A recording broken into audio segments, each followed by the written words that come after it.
marcándome algunas cosas, por supuesto en un tono crítico, pero no descalificador. Frontal, pero sin descalificar, y eso me pareció importante.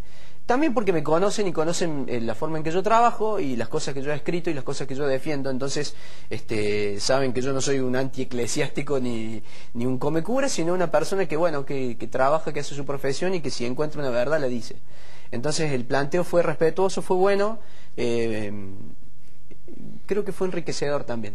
Lo que no logré, pese a que lo solicité, es la palabra del obispo, del arzobispo de Córdoba, que es el sucesor de Prima Testa, aludido en la entrevista. Que debería haber sido con quién tendrías que haber hablado en todo caso. Sí, yo solicité una entrevista y no he tenido ni siquiera un no.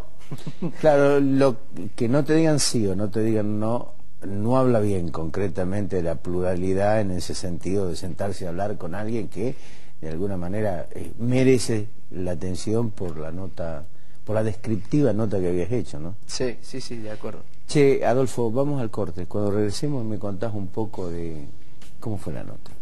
Dale, con todo gusto. Al corte, ya volvemos.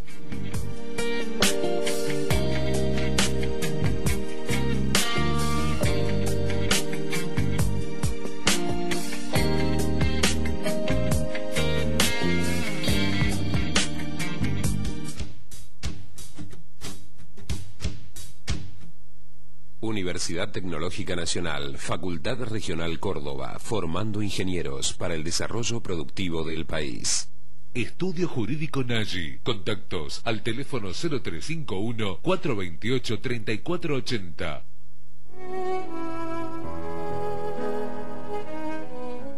Piénselo. ¿Domingos en familia o domingos de compras? El trabajador de comercio también merece disfrutar de su familia. Domingos dignos, domingos libres. Asociación Gremial de Empleados de Comercio. Red de concesionarios Paunisanelo.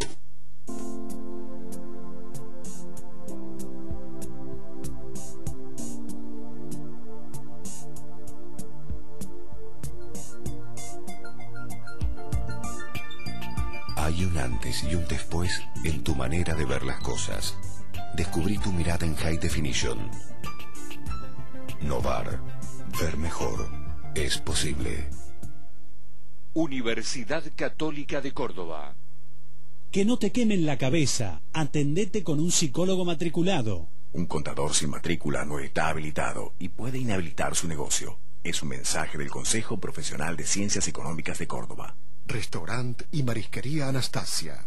CIAFA, Sistema de Autorización y Provisión de Medicamentos Oncológicos.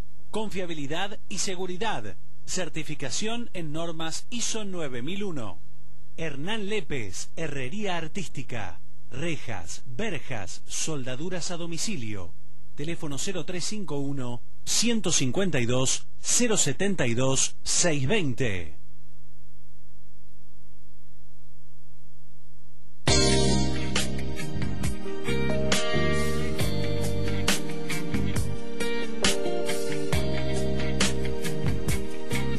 Adolfo Ruiz, periodista, escritor, autor de la nota, la que causó conmoción nacional a Jorge Rafael Videla. ¿Cómo llegas a esa nota? Bueno, eso también es una pregunta que varias personas me han dicho. ¿Cómo conseguir una entrevista con Videla? La primera respuesta es pidiéndola, ¿no? Porque muchas veces los periodistas decimos, no me la va a dar, no me voy a dar esa entrevista y no la pido. Entonces, el primer paso es proponérselo, ¿no es cierto? Yo he venido cubriendo los juicios por causa de lesa humanidad y siempre tuve la intención de entrevistar a alguno de los protagonistas. Y lo intenté en su momento con Acosta, que fue uno de los condenados en la primera causa. Estuvimos muy cerca de entrevistarlo con dos colegas periodistas, Juan Manuel González y Alejo Gómez, el negro. Finalmente no se dio. Y cuando vino Videla, yo dije, esto no, tengo que hacer el intento. No puede ser que venga Videla a Córdoba, se siente en el banquillo de los acusados y nadie lo entreviste. Entonces, yo lo que hice fue recurrir a la abogada defensora oficial de él, Natalia Bazán. Le pregunté y me dijo, sí, si vos querés enviarle una carta y hacemos la prueba. Y tal cual, yo preparé una carta que la pensé mucho porque cada palabra tenía que ser precisa, pero al mismo tiempo no podía mentirle, en el sentido de no podía decirle mi general, yo vengo a rendirle homenaje, ni a, Claro. ¿no? Decir, bueno, yo soy un periodista joven, vengo siguiendo temas, tengo una posición que quizás es diferente a la suya, pero bueno, siempre estamos acostumbrados los periodistas a contar esta realidad desde las voces o de los testimonios de los que la padecieron, no fue ese término. Pero bueno, en este caso a mí me interesa también escuchar la voz de quienes protagonizaron, de quienes estuvieron ahí para tomar las decisiones, de quienes tuvieron que dirigir a la Argentina en un periodo muy traumático. Y yo un poco que la entrevista la disfracé, y en esto me estoy por ahí siendo demasiado sincero, la disfracé un poco de visita carcelaria, en el sentido de decir, lo quiero conocer a Jorge Rafael Videla. Y bueno, después si tenemos confianza saldrá una entrevista, pero yo lo que quiero hacer es conocerlo a Videla general antes que a Videla presidente, a Videla militar antes que Videla general, a Videla ciudadano antes que Videla militar, a la persona. O sea, un ejercicio de seducción. Y ahí, vamos a ser sinceros, es una carta estratégica. ¿Te jugabas la nota? Sí, el no ya lo tenías, el no lo tenía con no enviar la nota. Claro. Por supuesto, una botella al mar pensando que no volvería nunca, y bueno, a la semana me llama la doctora Bazán, que es una excelente defensa de Videla en el juicio, que prestigia los juicios y las condenas por delitos de lesa humanidad, están prestigiados por las defensas de la Defensoría Oficial de la Justicia Federal. Al margen, me llama y me dice, bueno, hay una carta para vos. Así que salí corriendo desde Mendiolas hasta el Juzgado Federal. Y bueno, ahí me entrega un sobre pequeño, Jorge Rafael Videla, para Adolfo Ruiz presente, abro y tenía una hojita chiquita, membretada, Jorge Rafael Videla, y manuscrito, la contestación de Videla, bueno, diciendo que aceptaba la entrevista, que sí estaba dispuesto a recibirme, y me ponía unas breves condiciones. Una de ellas era que sea una visita de locutor un día viernes en tal horario, que le confirme a través de su abogada defensora, y me pedía que nada de eso se conociera mientras él estuviera en Córdoba. La intención de él era que por concederme una entrevista a mí no se amontonaran, claro, haciendo fila en Bower diferentes medios para entrevistarlo.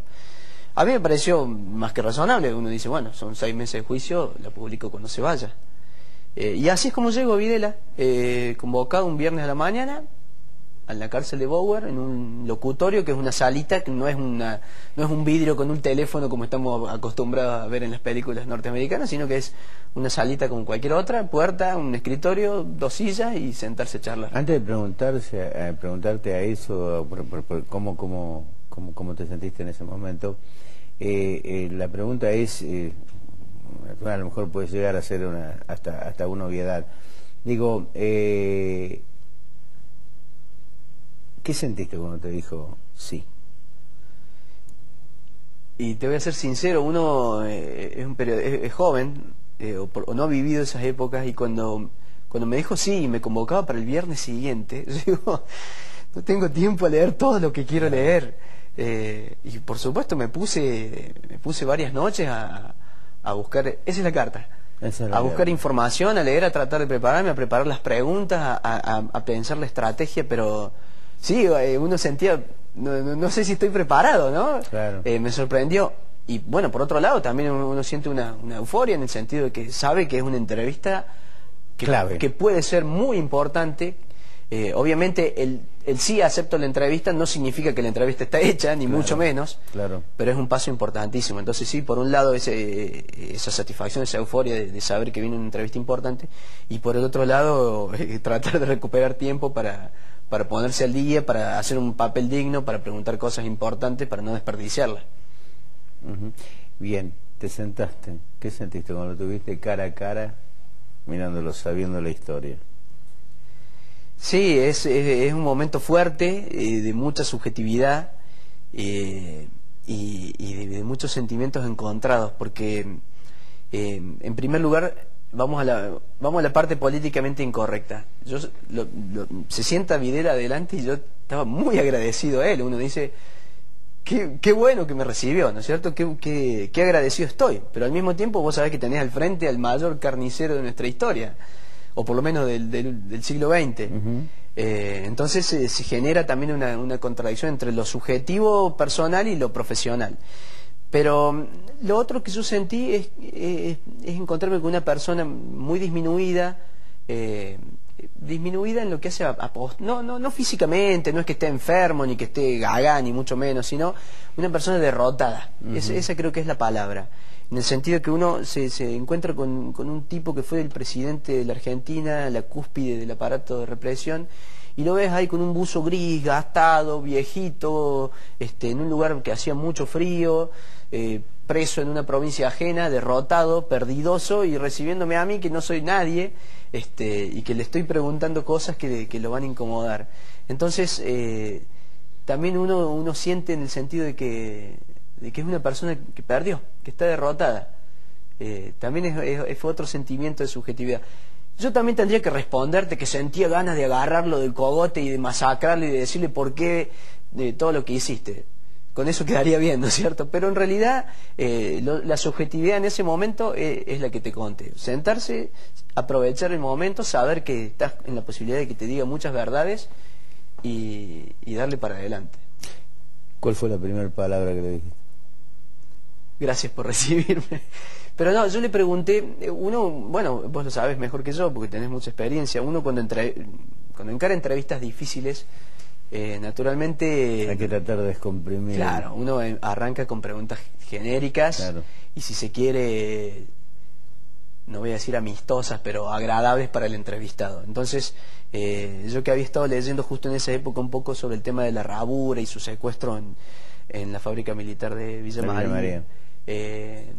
Le pregunté por la Rabura y por todos esos casos que habían estado previos al golpe, como para que él se soltara, ¿no? Como para generar un clima de apertura y de confianza. Entonces me llamó mucho la atención porque yo le pregunté en qué medida el asesinato de la Rabura contribuyó al desenlace del golpe. Yo pensaba que me iba a decir, sí, eso fue terrible lo que hicieron, no nos quedó otra, y me dice, no, la verdad, sin quitarle importancia y gravedad y gravitación a lo que significó ese asesinato, dice, sin pretender faltar el respeto a la familia, pero bueno, no, eso no fue, eso fue uno de los episodios que generó mucho malestar en el ejército, pero bueno, no fue eso lo que nos precipitó. Entonces arrancó y me gustó mucho porque él arranca respondiendo una verdad, pidiéndome disculpas de no darme la razón, validando la pregunta. Entonces yo dije, este tipo quiere hablar. Me podría haber descartado la pregunta. Claro. Y no, Videla a lo largo de todos los encuentros te validaba cada una de las preguntas. Entonces uno también entraba como en un terreno de confianza y se animaba a repreguntar. Y yo me imaginaba una persona cortante que me iba a pegar un escobazo cuando le preguntara por los desaparecidos. Sin embargo, no hizo falta porque él mismo fue entrando en los temas. Y bueno, así poco a poco fuimos de preguntas más generales, bueno, como esa de la Rabure, como los decretos de aniquilación, los tan mentados decretos de aniquilación, como el gobierno de Isabel, y así fuimos entrando por la puerta política hacia los derechos humanos. Así es como fuimos profundizando en la dirección en la que yo quería ir. Digo, cuando uno hace una nota, el mirar a los ojos al entrevistado es fundamental porque sabes concretamente lo que puede llegar a pasar por dentro de él. ¿Lo viste arrepentido en algún momento? ¿O el tipo ese es un tipo todavía mantiene la seguridad y la convicción de que lo que hicieron fue una guerra? Sí, eso último, mantiene todavía la convicción de la guerra. La palabra guerra fue la que más utilizó a lo largo de los 3 encuentros. Pero sí yo me sorprendí, y lo escribí también, de que el tema desaparecido no es un tema que le resbale a Videla, no es un tema que le sea indiferente, es un tema que lo ha acompañado desde ese entonces hasta la fecha. Me llamó mucho la atención, en ese caso, las miradas de Videla, los silencios, no te voy a decir el arrepentimiento ni la congoja, pero sí esto de que es un tema sin resolver para él y supongo que para muchos de los que participaron de eso. Entonces, ni un atisbo de arrepentimiento, pero sí noté esa cuestión irresuelta de los desaparecidos. Y fue en ese clima y en ese contexto en el cual él deriva la charla hacia lo de la iglesia. Yo podría decir que venía con la pregunta preparada, pero en realidad, cuando yo le pregunto cómo hace usted para manejar esta cuestión, que noto que no le es indiferente, y él ahí es cuando me dice, bueno, esto es un tema que hasta el día de hoy lo seguimos debatiendo. Y ha sido motivo de muchas charlas, y ahí me comenta la iglesia, con el arzobispo Primatesta, con el nuncio apostólico Pío Lagui, con muchos obispos de la conferencia episcopal, no a pleno, pero sí con varios de ellos. Y entonces ahí se adentra en la cuestión de la iglesia, como demostrándome que la cuestión de desaparecidos no le era indiferente, como demostrándome que lo había conversado con muchas personas, ¿sí? Que no era una cuestión que le resbalaba. ¿Crees que esta revelación ahora es una forma de disculparse él mismo por su fe religiosa que tenía? Sin duda, sí, yo creo que sí. Es decir, yo creo buscar que en la iglesia y decir... Sí. Ellos me dijeron que estaba bien. Claro, o por lo menos me dijeron no había otra, o me dijeron, bueno, no estuvo bien, pero no quedaba otra alternativa. Sí, yo noté en él un tono exculpatorio, o buscando, digamos, redimirse con su propia fe, en el sentido de que lo había conversado con los pastores. Sin duda. Y ese, digamos, ese